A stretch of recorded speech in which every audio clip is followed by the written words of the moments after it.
Hi guys, welcome back to the channel. As you can see, today we're going to be doing something a little bit different. I'm going to be playing Dear Esther. I just bought it last night.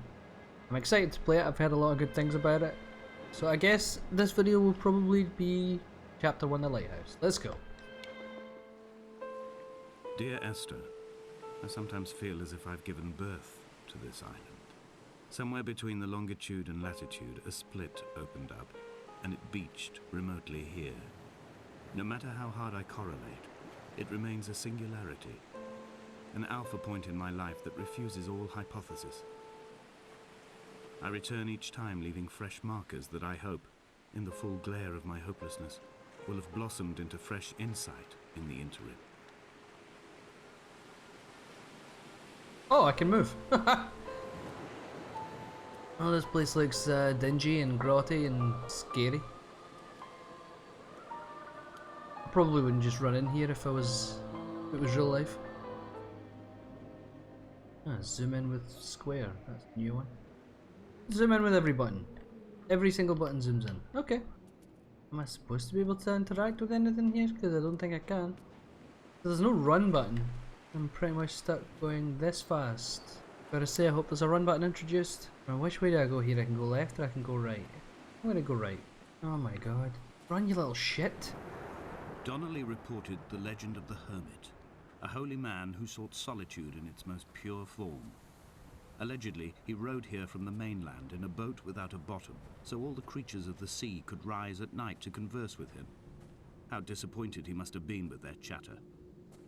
Perhaps now, when all that haunts the ocean is the rubbish dumped from the tankers, he'd find more peace. They say he threw his arms wide in a valley on the south side, and the cliff opened up to provide him shelter. They say he died of fever 116 years later. The shepherds left gifts for him at the mouth of the cave, but Donnelly records they never claimed to have seen him. I have visited the cave and I have left my gifts, but like them, I appear to be an unworthy subject of his solitude. Story sounds like bullshit. Okay, this game's starting to test my patience really early. Let me walk a little faster at least, you know what I mean? Okay, don't let me run along precarious cliff edges and stuff, but this is slow. This is slow. Jesus Christ, I feel like he just slowed down. How's that possible? Those islands in the distance, I'm sure, are nothing more than relics of another time, sleeping giants, somnambulist gods laid down for a final dreaming. I wash the sand from my lips and grip my wrist ever more tightly. My shaking arms will not support my fading diaries. What the fuck are you talking about, mate? What islands? I have found the ship's manifest, crumpled and waterlogged under a stash of paint cans. It tells me that along with this present cargo, there was a large quantity of antacid yogurt bound for the European market. It must have washed out to sea. God knows there are no longer gulls or goats here to eat it. Oh my god, now the long trip back. Come on. I'm not sure I've even got the patience for this game. Which says more about me than the game, to be honest, but still. Right, now finally these stairs. Yep, take them slowly, mate. Slow as you can. Come on. Wouldn't want to get anywhere. Can't be having that. Donnelly's book had not been taken out from the library since 1974. I decided it would never be missed as I slipped it under my coat and avoided the librarian's gaze on the way out. If the subject matter is obscure, the writer's literary style is even more so. It is not the text of a stable or trustworthy reporter. Perhaps it is fitting that my only companion in these last days should be a stolen book written by a dying man. When someone had died or was dying, or was so ill they gave up what little hope they could sacrifice, they cut parallel lines into the cliff, exposing the white chalk beneath. You could see them from the mainland or the fishing boats, and know to send aid or impose a cordon of protection, and wait a generation until whatever pestilence stalked the cliff paths died along with its hosts. My lines are just for this, to keep any would-be rescuers at bay. The infection is not simply of the flesh. Mate, what the fuck are you talking about? We are not like Lot's wife, you and I. We feel no particular need to turn back. There's nothing to be seen if we did. No tired old man parting the cliffs with his arms. No gifts or Bibles laid out on the sand for the taking. No tides turning or the shrieking gulls overhead. The bones of the hermit are no longer laid out for the taking. I have stolen them away to the guts of this island, where the passages all run to black, and where we can light each other's faces by their strange luminescence. Oh my god, why does it even let me go round there? There's nowhere to go. And still there's not a single button that does anything other than fucking zoom in. How? Maybe something's gonna happen at some point. Well, I would imagine something must happen at some point.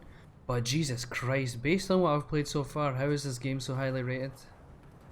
Guess I'm going to that cave. Hopefully I can see something in this fucking cave. Dear Esther, I met Paul.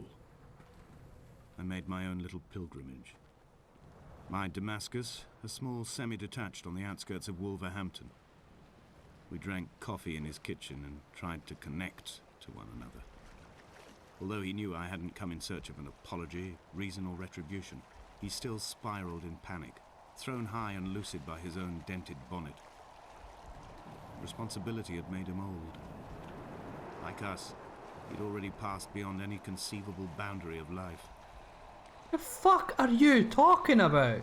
I would leave you presents outside your retreat, in this interim space between cliff and beach. I would leave you loaves and fishes, but the fish stocks have been depleted and I've run out of bread. I would row you back to your homeland in a bottomless boat, but I fear we would both be driven mad by the chatter of the sea creatures. And by the way, no one talks like this. Why does he talk like this? Right, I guess that cave was just to show me some nice cave paintings. So that's great. Thanks for the 20-minute detour. I've become convinced I am not alone here, even though I'm equally sure it is simply a delusion brought upon by circumstance. I do not, for instance, remember where I found the candles, or why I took it upon myself to light such a strange pathway. Perhaps it is only for those who are bound to follow. Who is it that's talking here? It's not me. I didn't find any candles. Is this a diary that was left behind at some point? And if so, why am I trying to follow this fucking guy? He's obviously a weirdo. I should be taking absolutely nothing to do with him. Oh, hello. Something I can do something with? Are there secret buttons on my controller that I don't know about that do something? Because none of the regular buttons do. I'll probably have to come back here in 20 minutes when it turns out this way's a dead end. It makes it so much worse that this guy's walking pace is slower than my real life walking pace. I would have been all over this fucking island by now. Guy's slow as shit. Is he 80? Oh, here we go, here we go, here we go. Can I even go that way? Oh yeah, I can. Oh my god. Something happened. Huzzah! Okay guys, that's the end of chapter 1 and the end of this video. So thanks for watching.